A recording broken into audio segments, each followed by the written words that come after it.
Hello everyone, my name is Morgan Simutowe. I am Entertainment Coordinator and Media. I'm right here with our ZAMSOW President, and I'm really happy to have him here because we're having a discussion about certain things like challenges, the initiatives that he has for the Zambian students in Russia, and many more. So before I go any further, allow me to give him time so that he can introduce himself. Mr. President. Thank you so much for having me. It's a privilege, and I'm delighted that you took up this wonderful opportunity and this amazing setup.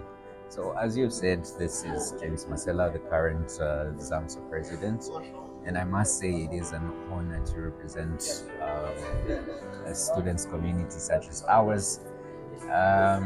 A bit about myself is that I am currently studying at the People's Friendship University of Russia, RUDN, in my fourth year of medical school. And I think that's pretty much. If there's other questions that you'd want to know about me, I think we'll elaborate further as we discuss. All right, thank you very much. So as earlier mentioned, I said we are going to talk about some challenges for the Zambian students in Moscow, or let me not say in Moscow, but in Russia, because maybe the challenges that students in Moscow are having may be the same challenges that maybe students in Kazan, Krasnodar, and other cities, and maybe some initiatives that our ZAMSOW president is having for the students, maybe he's planning to do something for the students and stuff. Yeah. So, but before we get into the many questions that I have for Mr. President, I would like to ask him one random question, which is, Mr. President, what is your favorite part for being for being a ZAMSOW president for the students in Russia or in Moscow? Oh, that's really random. I wouldn't really say I've got a favorite part of being president, but I just feel that the fact that I carry such a responsibility of representing such an amazing and brilliant group of students such as ours is really overwhelming, and I feel that's something that I take pride in, and I feel that's something I really cherish the most. Representing this group is an honor. Thank you for that wonderful explanation.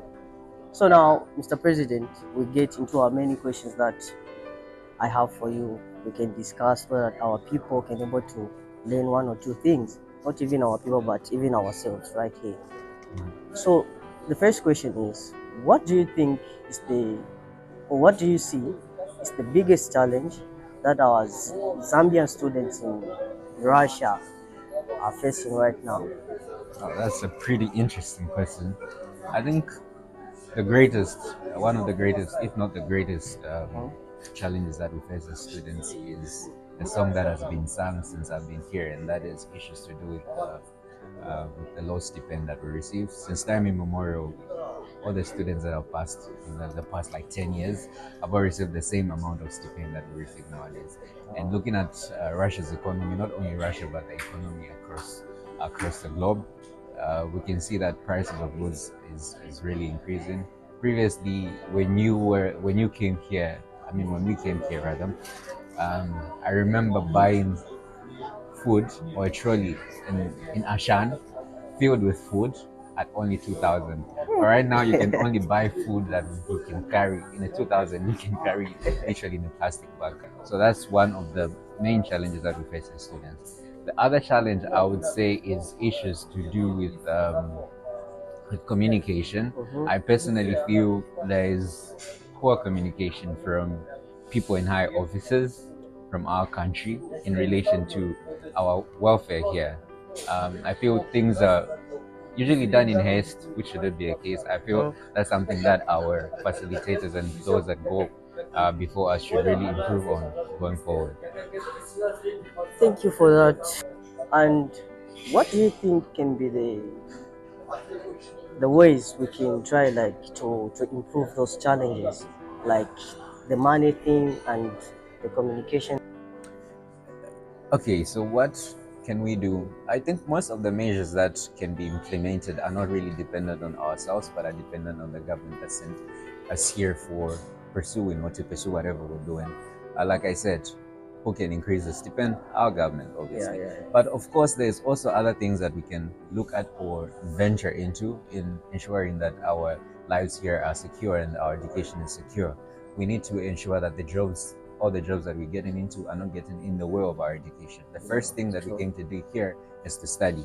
Our visa, if we look and open in our passport, it says Uchoba, which means studies. So we should really, really be mindful of all the jobs that we get ourselves into. Previously, there were situations that involved a few Zambian students who found themselves working at a certain place and they were apprehended.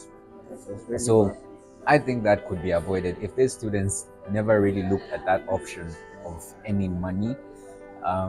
If they had enough money, they wouldn't even have gone to that extent. Hence, the apprehension would have been avoided in the long run. So how do you engage yourself with student faculty and staff to ensure that the voices for the students is aid for such issues?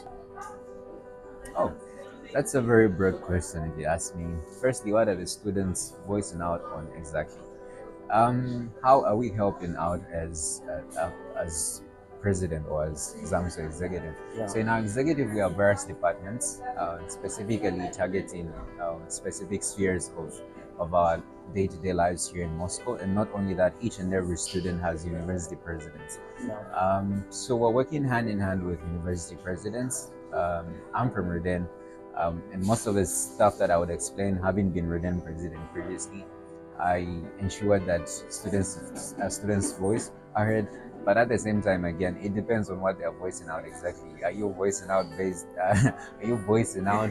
in relation to your stipend? What are you voicing out on exactly? So it must be matters that are worth voicing out. And if matters do exceed the limit, we look forward at collecting all the ideas or the questions and concerns of students. Then we present it to our educational attaché, and through him, he presents it to the ambassador. Then they look into the matter where universities are concerned and where lives of Zambian students and various universities are concerned.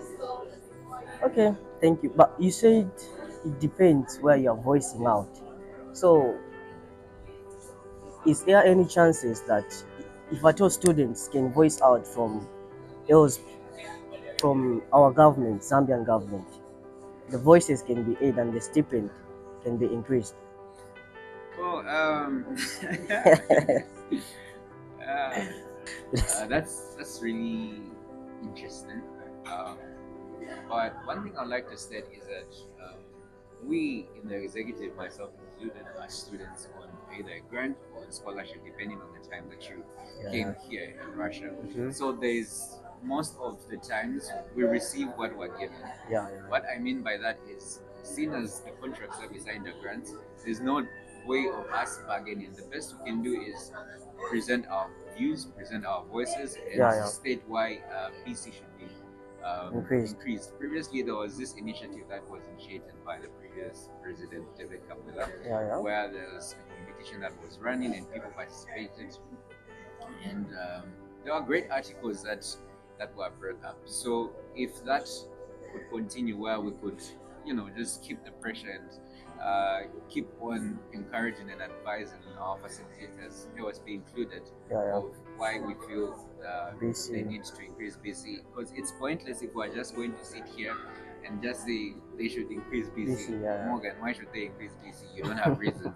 So it would be very pointless. But at the same time, I feel at the stage of our education, we really need to take things accordingly and in a manner that is worth representing and worth giving the thoughts to. So what am I doing as president where that is concerned?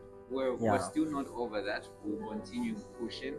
I don't know if we'll manage, but I'm hopeful that we can get somewhere, even if that doesn't happen now. But the fact that it happens even a bit later would have lived to say, okay, we got towards the happening of this thing.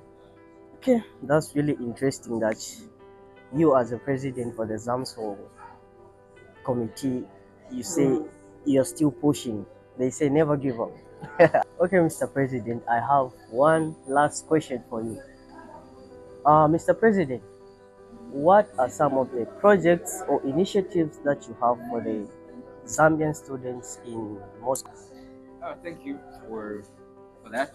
So, what among the few projects that we have outlined is the resuscitation of our YouTube. So, Okay. be sure that very soon you're going to have some content right in there. And the various departments are working on a few projects which will soon let the student populace know. Soon next month, we're expecting to have sports day, Oh, which sports. we are accustomed to annually. So we have ZAMSOW Sports Day. And apart from that, there's also a few projects that are lined up by the Women's Committee. Not only that, we have a few other projects that are lined up by the same committee, which are going to let the populace know once they are finalized. But be sure that it's going to be an interesting year, it's going to be an interesting 10 year, and we'll have a lot of activities as Zambian students in Moscow. All we ask for is for everyone's support and to engage in everything that we do and that's other really fun. initiatives. And at the same time, I would just like to emphasize on a few things that I said at the beginning of this tenure. Is that this is not a race that I can do alone. It's not something that I can do alone. This is not something I can manage alone. It's a collective. If we're looking forward to having a productive Zambian community, if we're looking forward to having informative, entertaining, and developing in every sense. All right, Mr. President, it's been great spending time with you, and I can say myself I've learned a lot from you and look forward for the next episode. Thank you for having me. It's been a pleasure.